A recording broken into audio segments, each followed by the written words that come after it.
Hey, welcome back, everyone. All right. Good. Um, Welcome back. We've missed you guys. Had a lot going on, life-wise, finals-wise. We haven't talked to you in a while. How you doing, Ricardo? I'm still doing splendid, sir. Thank you. How about yourself? Pretty good. I'm excited because we have one of the best podcasters, sportscasters, and a young guy in Brice on our show. How you doing, Brice? Welcome to We That Sports. What's up, guys? I'm glad to be here. I'm doing well, man. I'm honored to be on the show today, man. Definitely appreciate you letting me on and coming on and talking with you guys. All right. So, a little about how I found Brice, right? Some people who do webcasts or podcasts or however they do it, they claim that they don't watch other podcasts or they don't watch this, they don't watch that. I never claim that. And I know Ricardo never claims that because we talk all the time about takes other people have.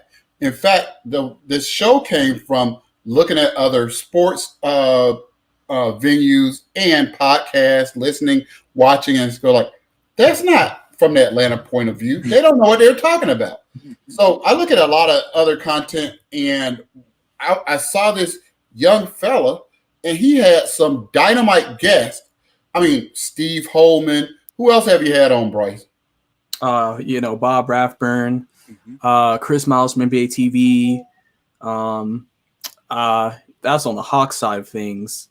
I've had guys who write about the Hawks from Peachtree Hoops. A guy who covers the Hawks all the way in Ireland. I had him on my show. Awesome. So I think I have a pretty good range of guys on my show. I've been able to get a book. And he was holding his own. So we have a show that's about sports and life from an Atlanta perspective. So to have somebody come in with a Hawks perspective, and we're going to talk a little bit about this great run that the Hawks had, what we have to look forward to coming up next season, and talk to this young fella about what do we need to be looking for, and tell us a little bit about himself. So, Ricardo, you got anything for Brice?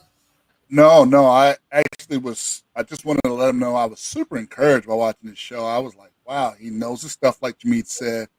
And I think he gets the concept of what we're doing here. The concept of We That is strictly from sports from an Atlanta perspective. And I was like, okay, young man, we'd love to have you on. We reached out immediately as soon as we saw him. I watched the episode he did with, I believe it was Steve Rathburn, and it went really well. And I said, man, we need to holler at that young brother. And he immediately accepted, and I appreciate you for having us on, coming on our show. Thank you. Yeah, man, no problem, man. Definitely always want to connect with people within the Atlanta fan base, Atlanta sports nation.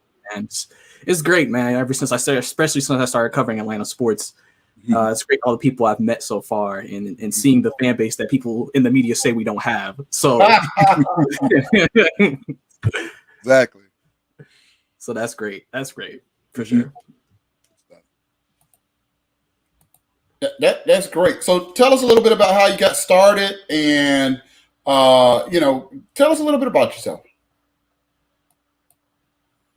I graduated from the University of West Georgia in Carrollton, so I got my degree in mass communications there. I've always been a fan of sports for a long time. I started watching the Hawks and the Falcons actually in the same year. It's kind of crazy, especially for the Falcons side, because that was 2007. That was the Mike Vick when he went to jail, and then that's the first year I watched the Falcons, and I don't know, I got stuck to the team, and that just kind of went from there. Then the Hawks are the same way. I think I was playing like church basketball, and I remember the coach said, "Hey, go home and watch an NBA game." And the Hawks were playing that night. I think they had just got Mike Bibby, so I watched that from the point on to the playoffs and things. And I've been hooked on both of those teams since then. But yeah, I'm an aspiring sportscaster, trying to break into the industry right now. Still trying to get my first real job in the industry. It's real tough because I graduated around the time COVID just happened. So industry shut down, and so that was difficult. But I've been able to do a podcast. I've been able to do, obviously, the fan shows that I do, which for both the Falcons and the Hawks.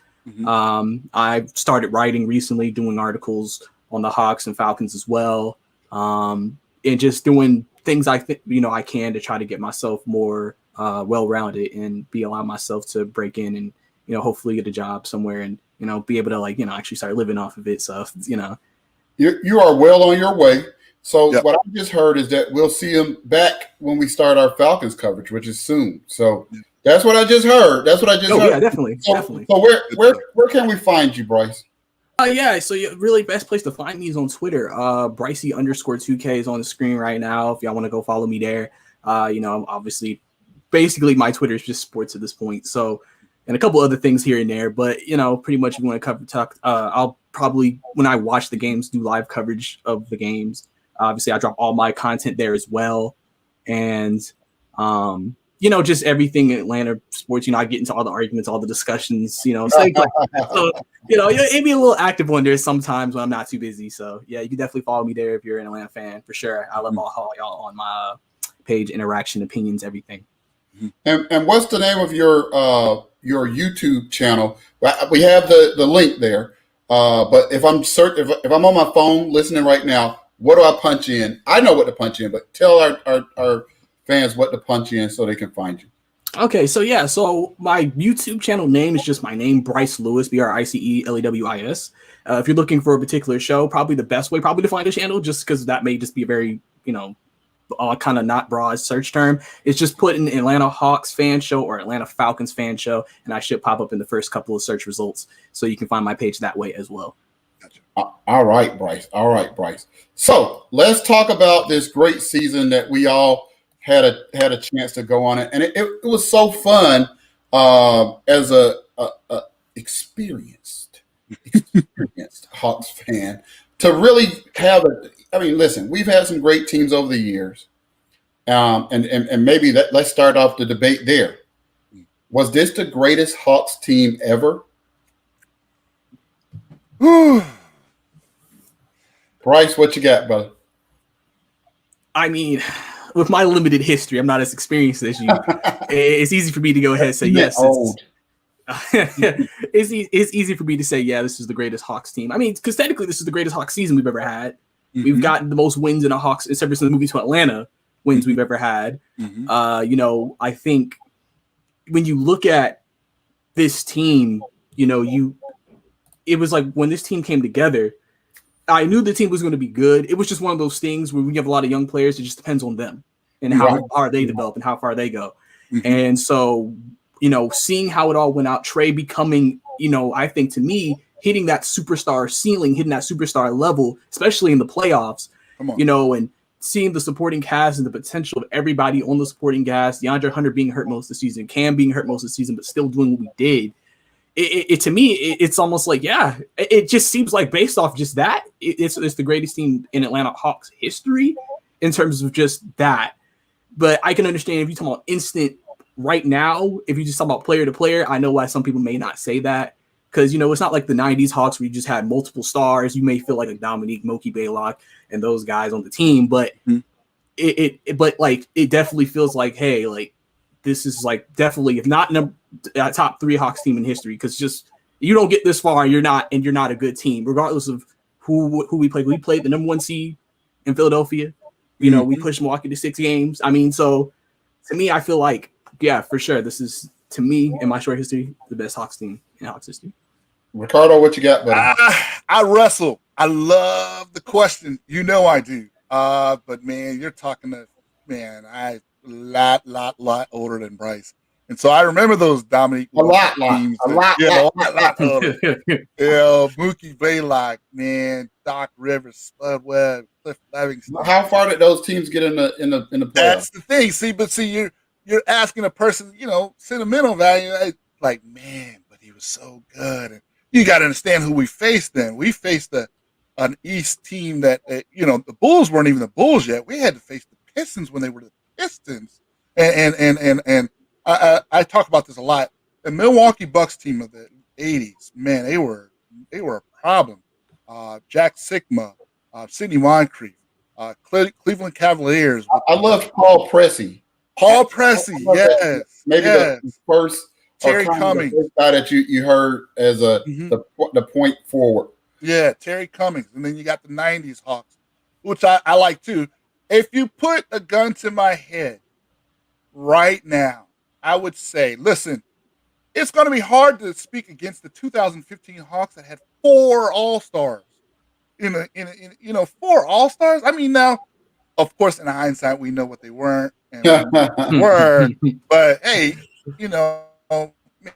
and I love that. I love what I saw back then, and I love what I'm seeing right now. So, man, you know what? Give me another year. Ask me in a year.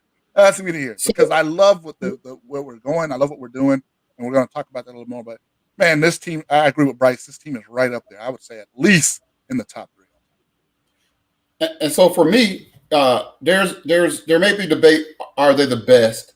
But what I can tell you is there is no doubt that they were the most fun, right? Yeah. All this came out of nowhere. We were happy when we had a coaching change in March that kind of got our team on the right track. And it was like, yeah, man, because in March, let's be honest, we were out of the playoffs and out of the play-in game. And so I had started looking at the draft. Like, what's the fit? And when you're losing, and that's one of the things that is great for this team. When you're losing, whether you're a fan, whether you're a GM, or even if you're a player on that team, what do we need?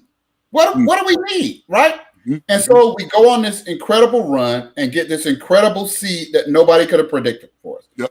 Then we won 2 playoff series in which we were overwhelmingly the underdog, right? And so then we pushed the team that's in the NBA Finals now and tied 2-2 to the max, to the limit. We didn't go to a 7th game, but that was without our best player in 2 of the games. So this was fun. Anybody who says they predict this, they're not telling the truth. We have our shows, and we were both successful in predicting that it was going to be the Hawks and the Bucks in the Eastern Conference Final. And it sounded very homery when we said it, but we believed in them because we weren't looking at the overall. We saw how different they were playing. And we had our predictions for the series, and both of them, we knew it was going to be a tough series against the Bucks. But once we tied the series 2-2 against Philadelphia, everything that happened after that was gravy. Yep. Everything. So it was just a great season. So I agree with you. And so now we can start looking forward to next season. So, Brice, we're turning to you. You're an expert. We re-signed Nate. What are your expectations for Nate? We're not going to talk about the team. We'll talk about Nate with a full offseason, a full preseason, and kind of he didn't retain all the coaches that were here with LP. So that tells you that everything wasn't even quite his way. What are you looking forward to? What do you think from the coaching perspective going into next year? So one thing I want to say with Nate, one reason why some people may have been critical of him, obviously getting fired from Indiana, was that people say he doesn't make adjustments. He struggled with adjustments at those places and stops. And this playoffs, he adjusted. He had some games where you question some stuff. Yeah. But he made adjustments. Because sometimes, listen, it's the playoffs. Sometimes you're going to get out-coached for a game. It happens. Right. But can you adjust to that? And he made adjustments. I can think of 3. Yeah.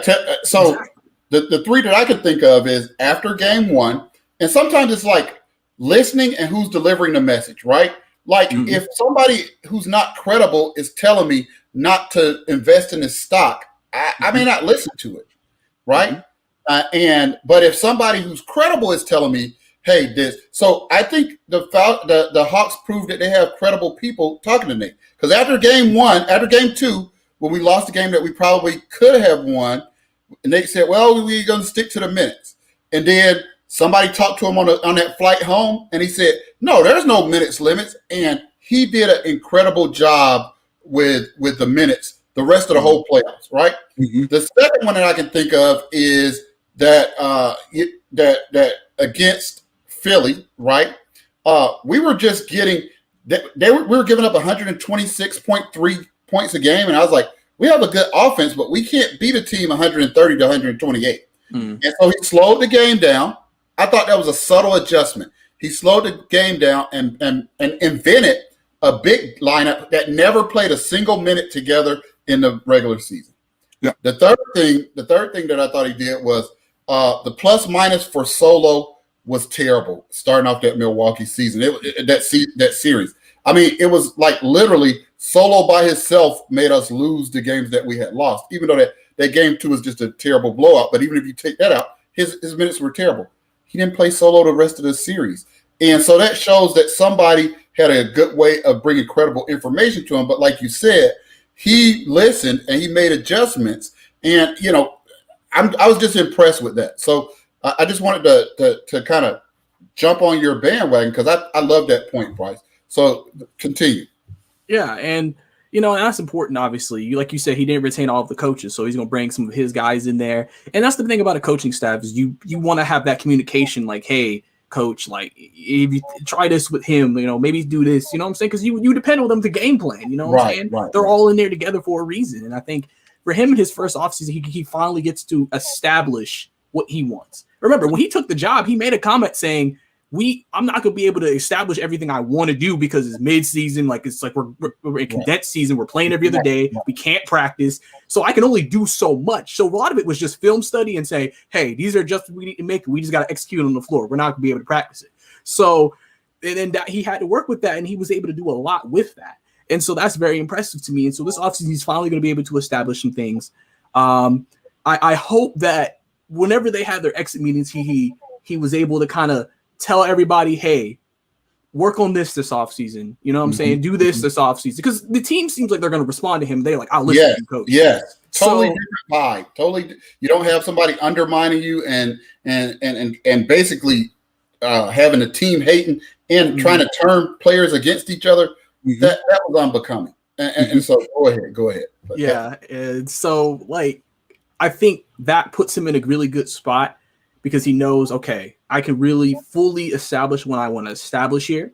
And now I expect him to go into the offseason doing that. I expect them to probably, obviously they're going to take your breaks. Everybody's on vacation right now, relax and recharging. But I expect them to be in some communication with some of the guys and just making sure that, everybody's staying focused. Because remember, in about 4 months, we're going to have to run this back up. So it's you can't really take too far of a break. And I think Nate's going to be ready for it because he knows that, hey, I was able to do this without my full roster available to me.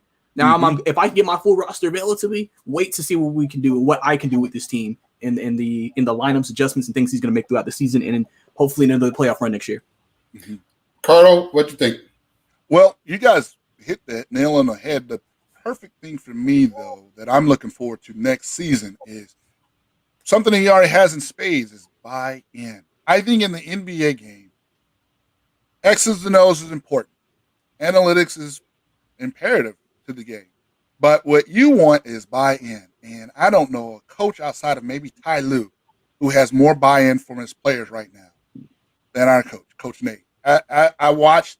It seemed like everything that the last coach did wrong with our starting point guard, he did correctly.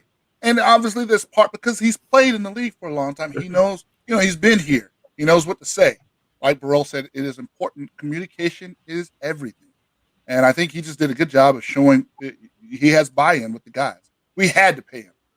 I would have paid him whatever. Goodness, I would have paid him double what he asked for. I'm so grateful that we have him for the next 4 years.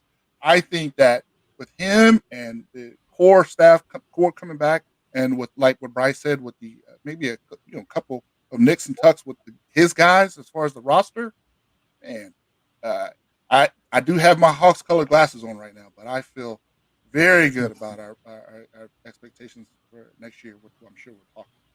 And so one of the things that I just wanted to add to all that great information that you guys said was this. Okay, think about this. Because we got so far, what we're planning for is further into the playoffs. So in other words, like what I mean is, if we got eliminated in the first round, the only thing that Nate could prove to his players is that this is what we have to do so we can get back to the playoffs. But that one sentence is, think about that sentence and change how far we went. This is what we have to do to get back to the Eastern Conference Finals. So I love that is going to be the motivator, and especially how the coaches are going to look at the roster because, who cares about beating Charlotte on January and on a Wednesday in January. Mhm. What we're doing going to help us get back to the Eastern Conference Finals? So I'm excited about that. And so you talked a little bit about the team going into next year, Brice. We wanted to get your opinion on some roster tinkering. What do you think that we need to do with the roster? Do you just take it, shake the dice up, and run it back, or what? If you were the GM, what would GM Brice do, and what do you think Travis Slank would do? So if it was me, I'd run it back, because I feel like if this was a team with a lot of veterans and stars and we lost and you feel like we peaked, then I understand making a change. You have a lot of young guys on this team who you had injuries and haven't reached their full potential. And so to just sit here after that type of success, unexpected success, and then turn around and say, okay, let's blow it up, it's just kind of like, dang, okay. I mean, all right. But I think we should run it back. And in terms of actual changes to the roster, everybody, obviously Sling mentioned the backup point guard. Because, I think the thing is that when we had Rondo earlier this year, he can play make, but he's not a liability offensive. Mm-hmm. And then when Lou is in there, he can score, but he can't really play make. Right, so you want to kind of find a guy who can kind of do both. Mm-hmm. So definitely a backup point. I know there's a lot of names people have been mentioning. TJ McConnell, I believe, what's his name? From the Denver, who came in for Jamal Murray. I forgot his name. I think it's Catanzaro or something like that. I know people have mentioned just all kinds of names because there's going to be a lot of names available. I even saw something today. Some people said, do we take a flyer on Colin Sexton and just bring him in for a year? And it's one of those things where it's just like, that's going to be key, because because the thing is I think in my head, my vision of this team, let's say we keep the same starting lineup with Hunter healthy, right? So that second unit, you have Herter, who's a shooter. You have Cam, who has kind of more of an all-around game when he fully develops. You got Gallinari, who can get his own shot and he's a shooter. And then you have a Kongu who can like handle the paint. And I'm excited about Double O. Exactly, I am too. And so if you have a point guard who can play make, it's going to help everybody out there, because they can now, know, okay, he can create plays for us, but if he needed to score, he can too. And we never had both sides of that coin. We only had one side of that coin. Right. So that's going to be very important to me. And I know a lot of people have been talking about adding like a big center, because we saw how Clint played. And I know some people were kind of like, okay, maybe Clint, there's a ceiling with Clint. Maybe we need to try. Oh, no. I'm going to let you make your point, but I'm going to talk directly to the people who are saying that. And I said to myself, I wouldn't move Clint. To me, I wouldn't do it, because the thing about it is you have to think about what you're asking him to do. You didn't bring Clint in to be a 20-point-a-game scorer and drop all these buckets. You brought him in to block shots, rebound, and defend, which he did. I mean, he had to go against Joel Embiid in the second round. You can only do so much against that. Right. You know what I'm saying? It's not like, and I know people even got on him a little bit about the Brook Lopez and how he went off in Game 5, and I'm like, people forget Brook Lopez is the leading scorer in Nets history, and he actually has a very good skill set. He can shoot, he can post, he can rebound. I mean, it's not like he's a bad player. So I think, we should keep him there. If you want to add a center, that's just for like, if we just maybe in the future foul trouble, maybe we just want to go a little bit bigger, but not to necessarily replace Clint in any way or possible. So one name I said for a center potentially, this is just me. I was thinking about like maybe a JaVale McGee, and this is the only reason why, is because what is one thing about JaVale McGee we know? He plays well in stretches. He's not a guy you can put out there for 30 minutes. He plays well in stretches, and we would only need him in stretches. And so I think that fit would be. Yeah, and I think whoever – so we do need to upgrade from Bruno as our third center. But my cousin is someone that people has said, hey, get Dwight Howard. And I'm like, why would Dwight come here to be the third center when he is clearly a second center and get second center money? And the same thing with finding a backup point guard to trade. They're talking about guys like Derrick Rose, and why would Derrick Rose want to come here and play 20 minutes a game?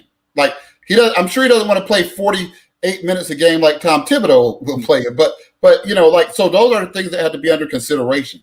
And so what I will say about the center is I coined a term, Brice, that you can steal from me. because it's getting ready to take off. I call it the DVP, right? So you know how the MVP didn't used to be about the stats or storyline. It was like which guy was most important to their team. So it wasn't. So I coined DVP because Clint is our DVP. Because with Clint, we're a decent defensive team. Without Clint, we're terrible. We're a sieve. And so I don't think Clint is the best defensive player in the league. That's not what I'm saying. I'm saying Clint is the difference between a team being, I'm talking about horrible defensively and being good. And so I think that gets lost. And then when people are complaining about Clint, I pull out my calculator and I say the maths are not mathing. Clint is making $17 million a year. The guys that quote unquote outplayed him are making at least $18 million more than he's making. So you're saying, well, he didn't do good against Embiid is making 38.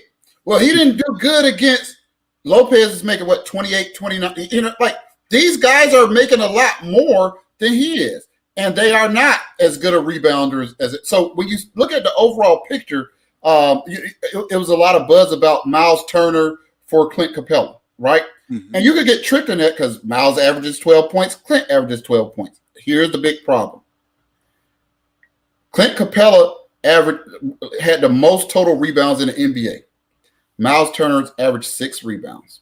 You want to go back there?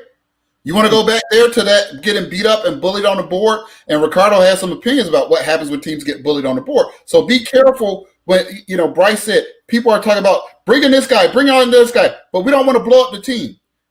You're asking about bringing in guys that are going to require the blowing up the team to bring in. So you can't, we just need Kawhi. Well, that's going to blow up the team. So we agree with you. And I think the biggest elephant in the room is, so you kind of told us your answer. What's your thoughts about JC? Pay the man or look at options. What are your thoughts there, Brice? I am part of Pay JC. And it is I've been going for it back for him a lot because I think a lot of people don't realize how his role changed with his team. And remember, JC, when he made he's trying to play himself. I want to point out, he said he's trying to play himself. He didn't say, "Oh, Max for sure." If it's not Max, I don't want to talk about it. Right. He said, "I'm trying to play myself into it." He didn't expect to go from averaging 20 and 10 to being the second option to now having to like, okay, well, I'm not going to be the vocal point in the offense after Trey. So what else can I do to help the team win? And I think people then look at the numbers and think, well, the numbers aren't matching with the number he wants. But it's like you have to understand also. He's 23. 23. That's what I kept saying. 23. He's still getting better. He showed the ability to work on his game. And I think, I understand, again, I think it's that championship thing. When you want to win a championship, you feel like got to be now, instant. If you're not doing it now, you got to go. And AD and LeBron and KD, that's kind of how we think. Yeah, exactly. That's how we think. And I'm just like, guys, like, I think one thing that's underrated is JC. I can tell he's the clown on the team. He's the glue on the team. Everybody likes JC. They just had that article about Trey and him not getting along. That's clearly cap. They could like it was clearly planted by a certain coach. I'm not going there. I'm not going there. You don't have to go there, Brice. Yeah. It's good. But yeah, and I think that chemistry with him. I think that chemistry with him and Trey is impeccable because clearly, I think we don't understand how. Because people made this point how John's numbers is based off Trey. Well, here's one that I gotta make an argument. Now think about Trey's assists. Okay, so you got a guy who can either catch alleys at the rim, or can shoot the three, or can shoot the mid range, and that's what makes the pick and roll so effective with Trey. Because now the defense is like, oh snap, if we go on Trey, John. If we don't, Trey. He has that three. He has that 3 ladder element to his game that he worked on to get there, which is why it was so effective. And if you let JC go, let me ask you a question, Brice, and I didn't mean to interrupt you, but it goes right to the point you were making. Which one is more difficult to do? Become a 3-point shooter in the NBA or add ball handling to your game? Because JC has done the harder one already. So if you're saying, hey, JC needs to be able to take the ball to the hole, create his own shots. If that's all he has to work on in the summer, and he's 23 years old, man, if he went to somebody else who just gave him the ball 40 times a game to let him work on that, you may look foolish. So you have to be careful there. So to your point, JC has worked on his game, and the last missing part is probably shot creation, being able to take the ball to the basket.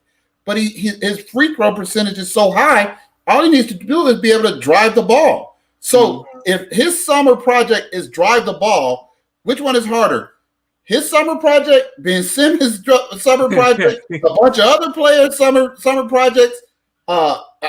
That's my perspective on that. Ricardo, what do you think? Well, you did it again. You want me to be the bad guy in the room, and I don't want to do that because I want to enjoy our season. I want to enjoy our progress. I want to enjoy what we have going on. I want to re-sign John Collins.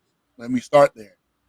Having said that, your header says thoughts on re-signing JC, and if so, at what level? Here's the quandary. There's two Ricardos on this. There's one Ricardo who says, hey, man, you know what?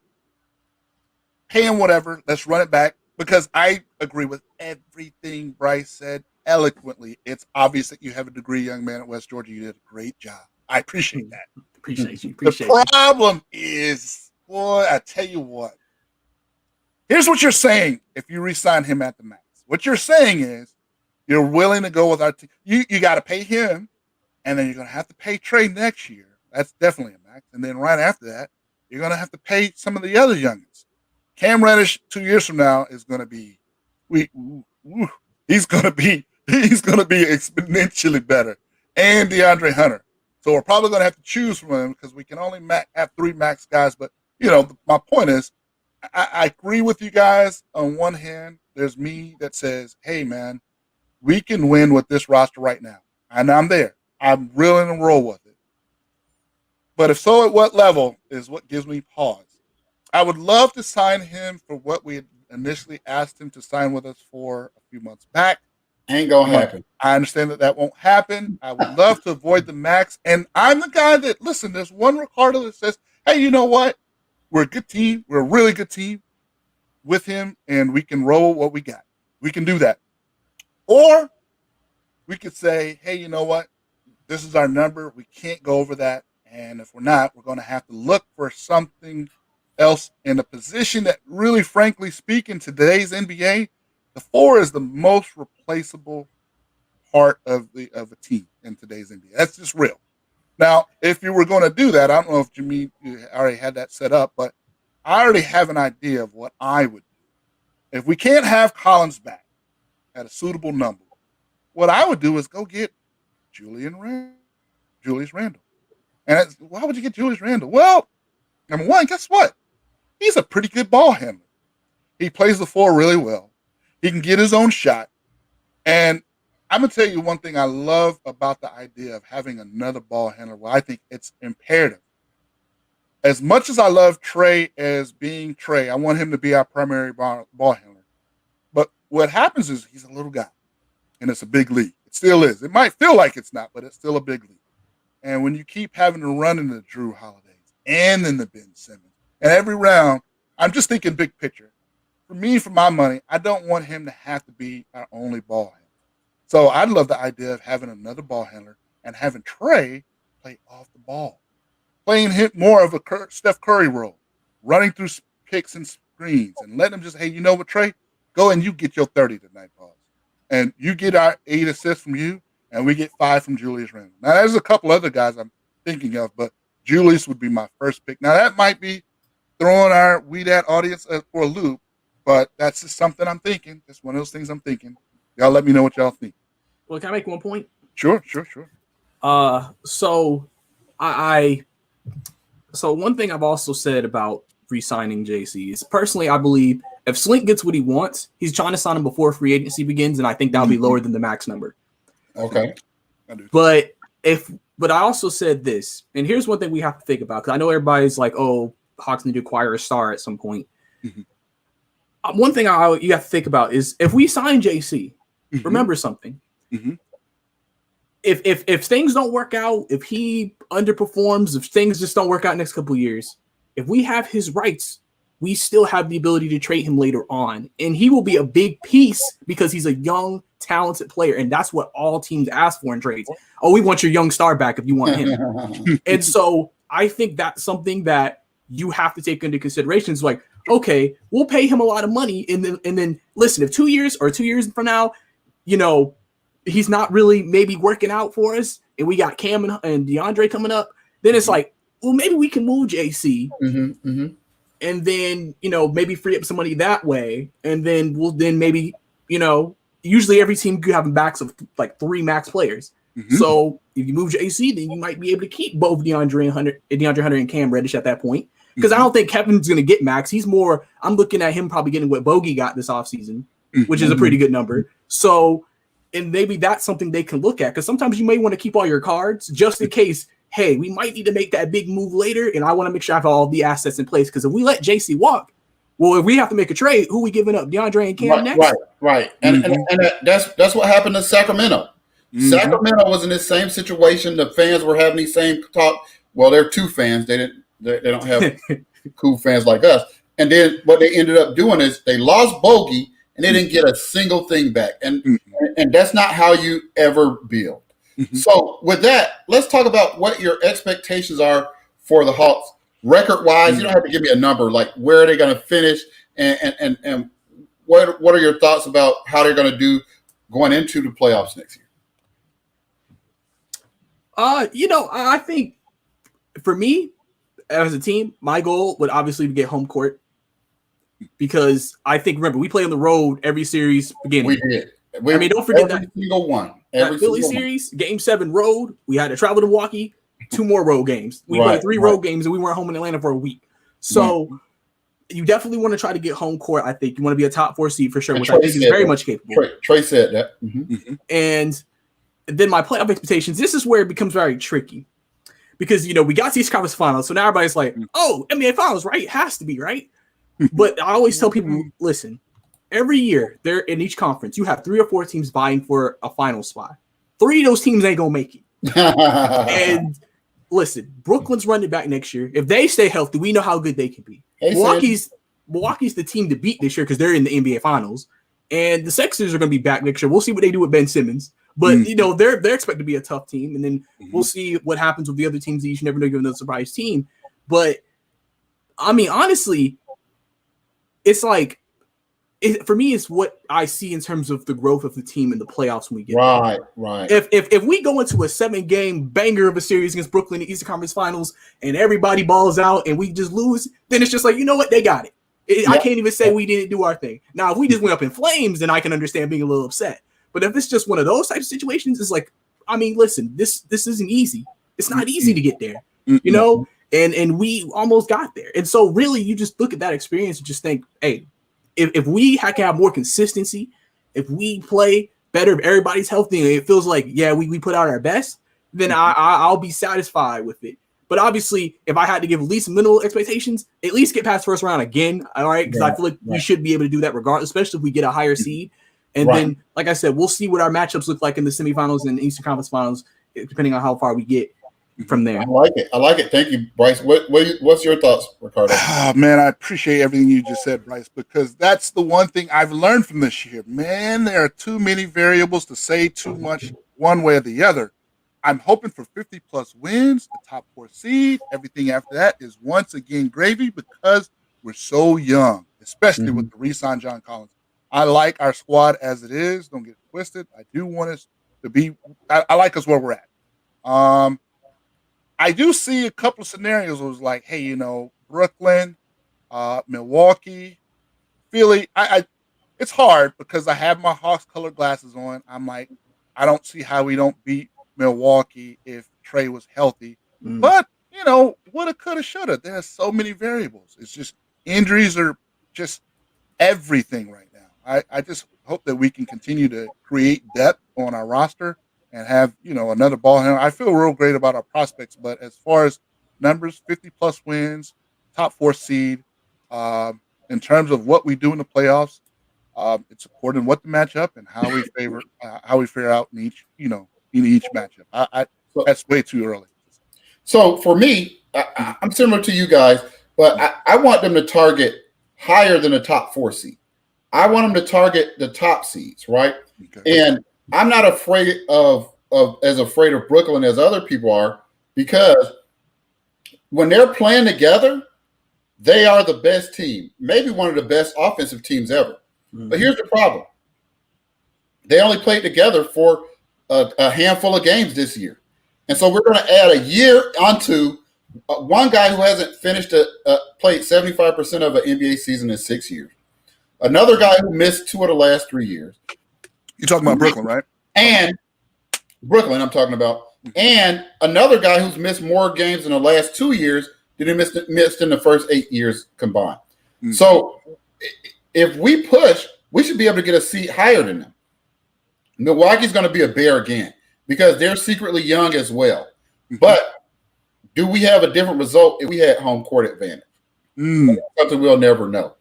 So, and let's talk about the NBA championship a little bit. What are your thoughts? Who's going to win, Brice?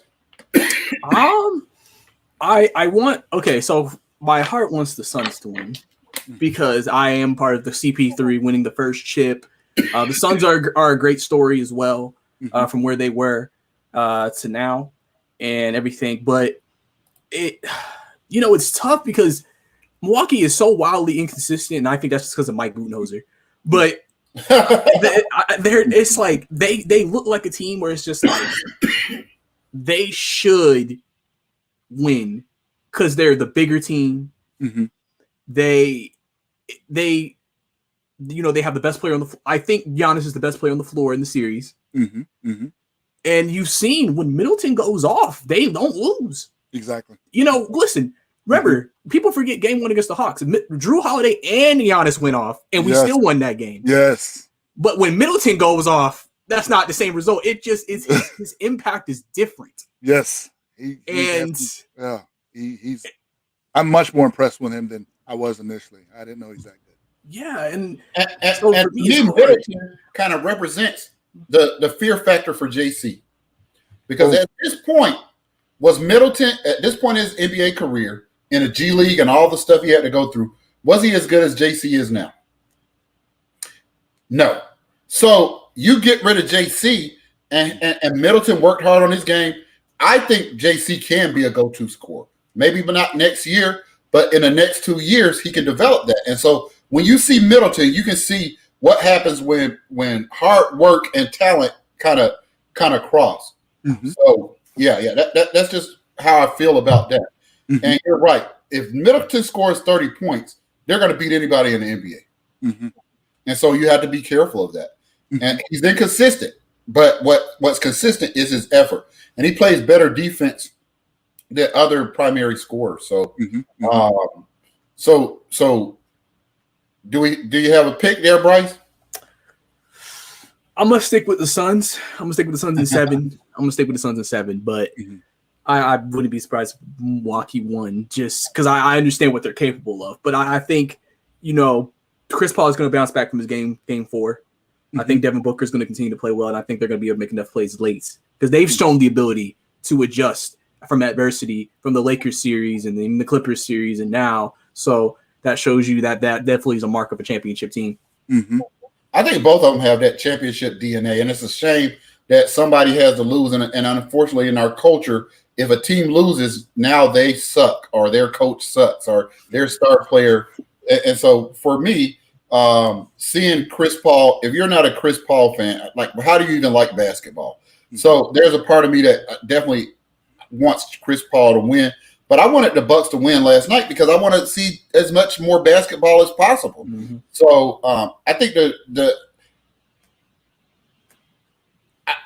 what scares me if I'm a Suns fan is Milwaukee gets better and better in every series. Mm-hmm. Every series, as the series goes on, they get better and better. That's true.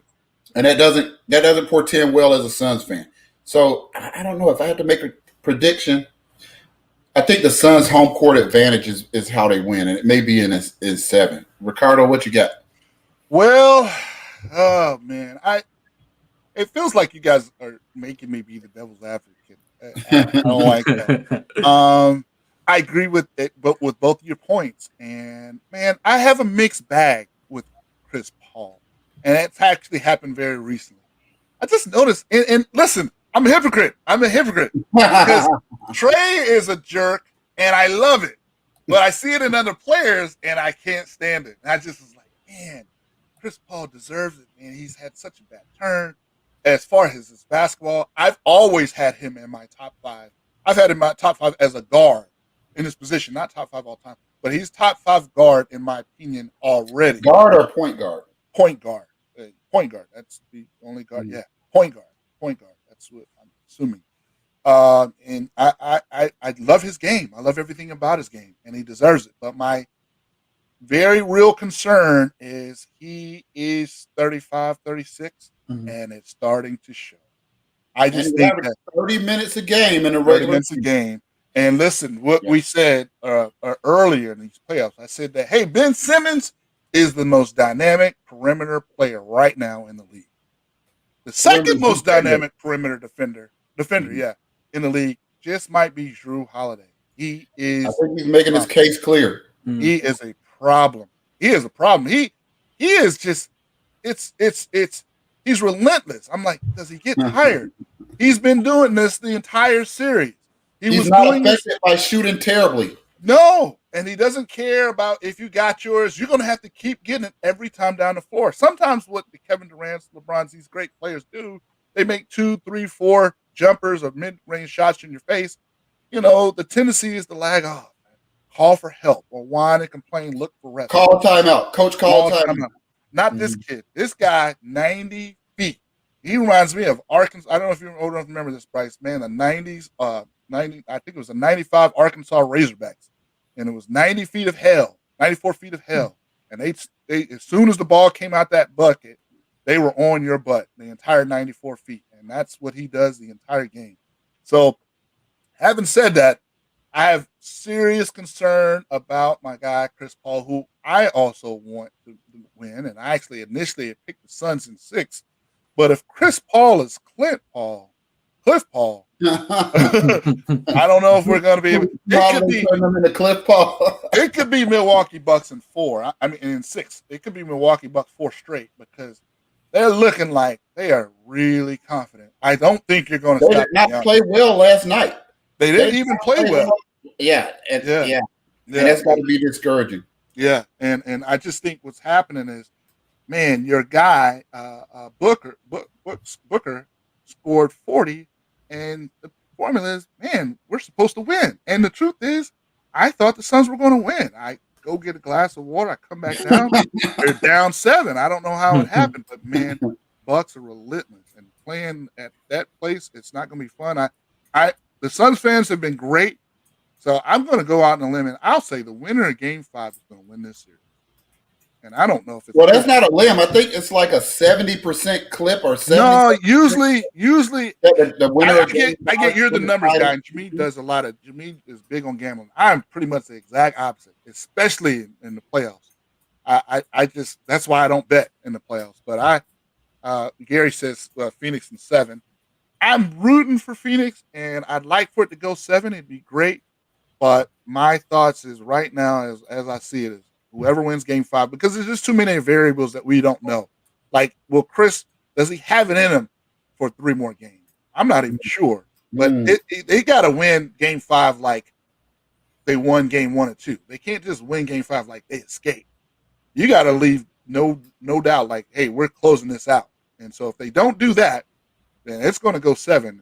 I don't like Phoenix's chances because of my guy Chris Paul in 7. It does help that they get 2 days off for the next game, so that's 48 hours to rest up. Yes, and I was looking at that schedule. I said, boy, they got a very, very generous scheduling. But 48 hours is better for 20-somethings than 30-somethings. We can tell you, Brice. We can tell you that 48 hours is going to do something totally different to Giannis than it's going to do to Chris Paul. So, there's a couple things. Offensively, Jrue Holiday has played terrible. Mm-hmm. And the last time Jrue Holiday came off a terrible game, he came into Atlanta and basically bully balled us down And he won the game by himself. Forget the other scores. It was just like, you're in your mind, you're like, who do we have to guard Drew Holiday? Could we call anybody from the WWF? Because he just was like physically dominant. Like they're like, you're like, put Herder on him. He's 6'7". He put Herder under the basket. He put Bogey under the basket. The guy we had out for the year, unfortunately. And so it started making you feel like, I don't know what to. So if you know, with all the stuff that both of you guys have said, if he comes down there and puts Chris Paul under the basket like he did us in that first quarter, hey, we knew that game was over because he just was like, I'm stronger than whoever. Like, you don't have anybody. I was like, hey, put Clint Capella on him. He just was like, and so because he has played horribly, and the series is tied 2-2 on the offensive end. So if he can bring anything to that, because they don't have a good matchup for him, because you don't want Booker, who has a propensity to draw fouls. Last night wasn't the first game that he should have fouled out of, and you know he had some foul trouble against the Lakers. He had foul trouble, so he's a fouler, and I like his effort. So, but that's a little bit of the danger zone. If you say, well, we can put a bigger Booker on Drew, he'll foul Booker all the way out of the game.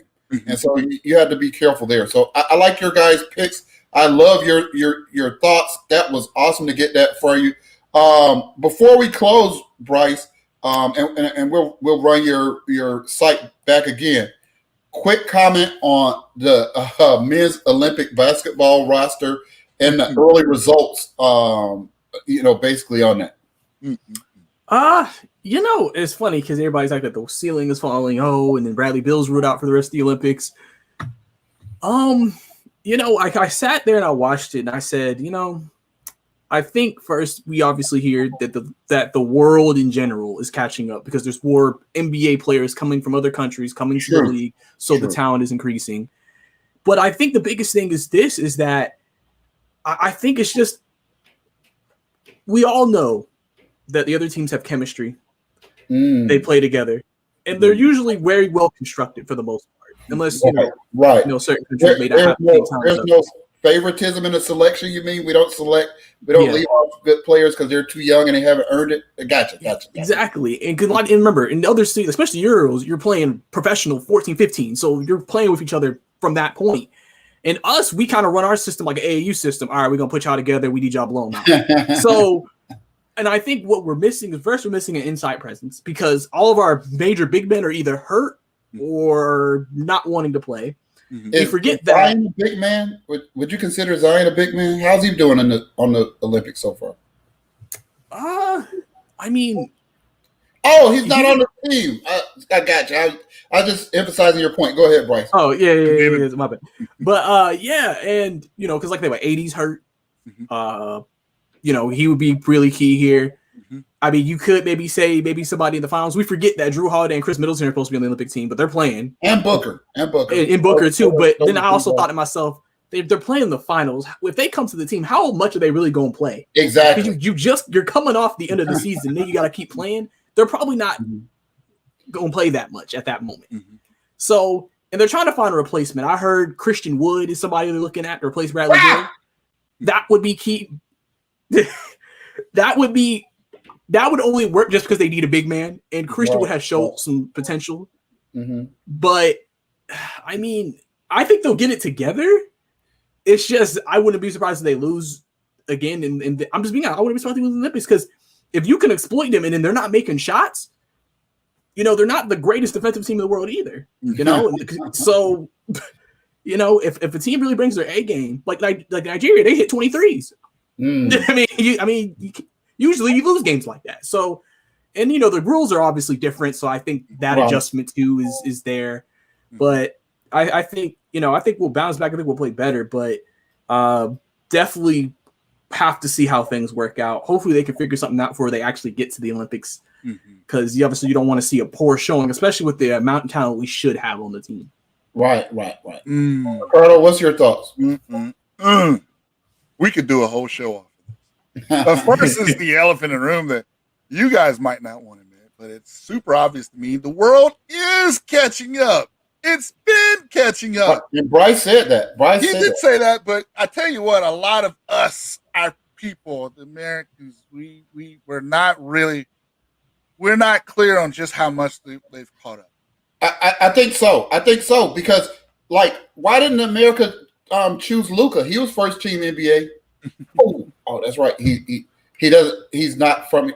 And so when you start looking at some of the best players in the All NBA first and second and third team, so NBA first, second, and third team, that's 15 players. That should be the 15 players on the NBA on the Olympic roster. Mm-hmm. Not so fast, right? Because 6 of them are from other countries. Mm-hmm. So so that's part of your problem. So yes, they are catching up.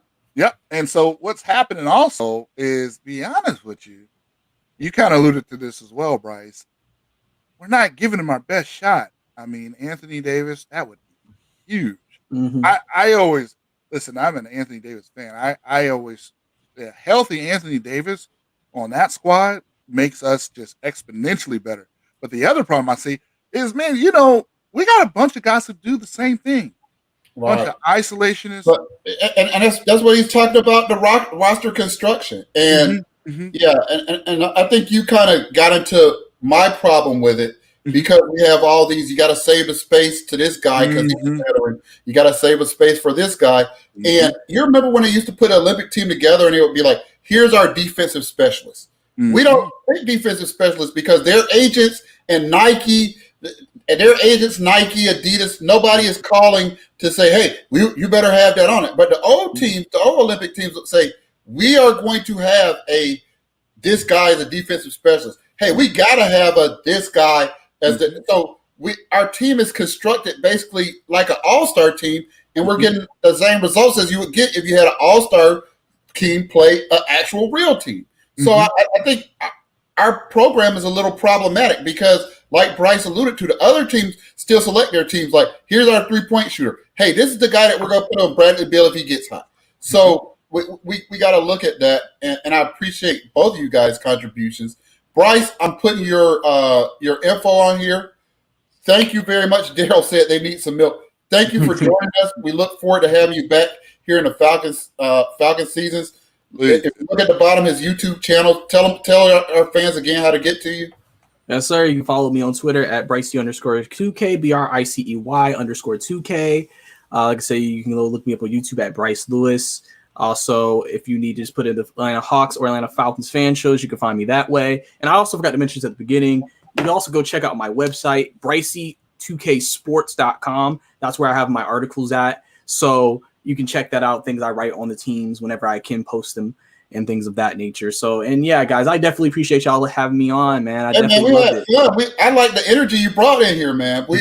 We're going to have you back in the Falcons pretty soon. So thank you for joining us, and we'll see you later. All right, man. Appreciate y'all. Definitely.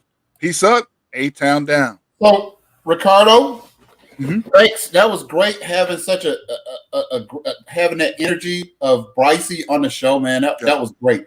What I wanted to talk about is we have upcoming our summer series, right?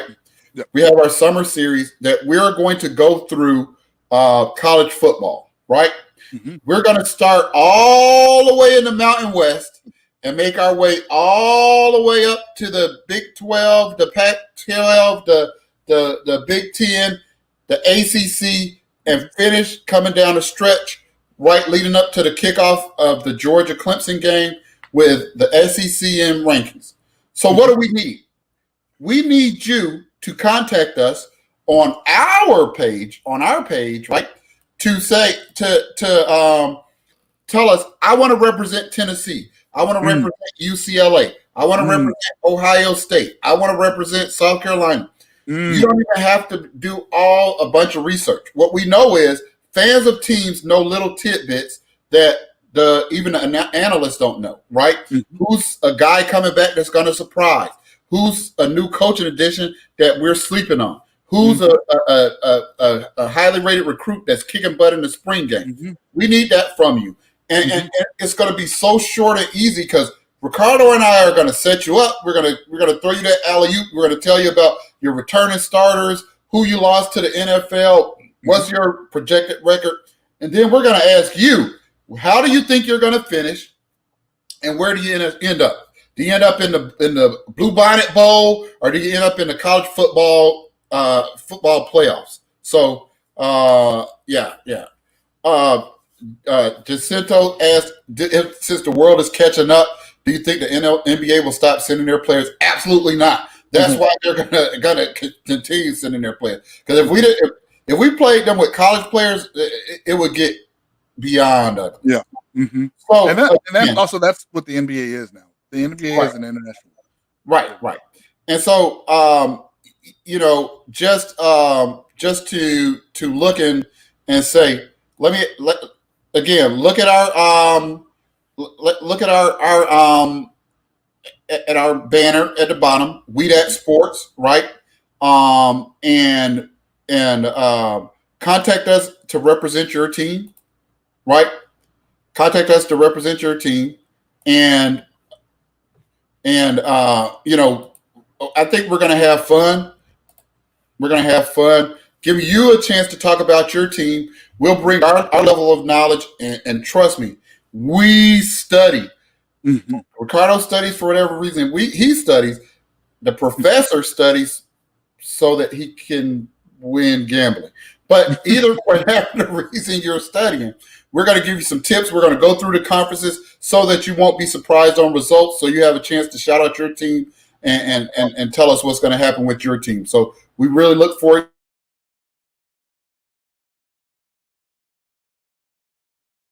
If you look up Ricardo, not a lot of Ricardo Williams. So look us up, hit us up in Messenger. You can go to our website down here. You can even leave a comment here on our YouTube page or on our Facebook page and say, hey, I want to come up on there and show you what insert your team is going to do. You got any closing thoughts, Ricardo? Well, always a pleasure, young man. It's a pleasure being back on the air. I was so encouraged and impressed by Brice. It feels like the future is. That was fun. And I think that I'm as excited as I've been for my Hawks. I'm not going to speak on the Braves. I cannot wait for football season. Man, I can't wait. This show is going to change.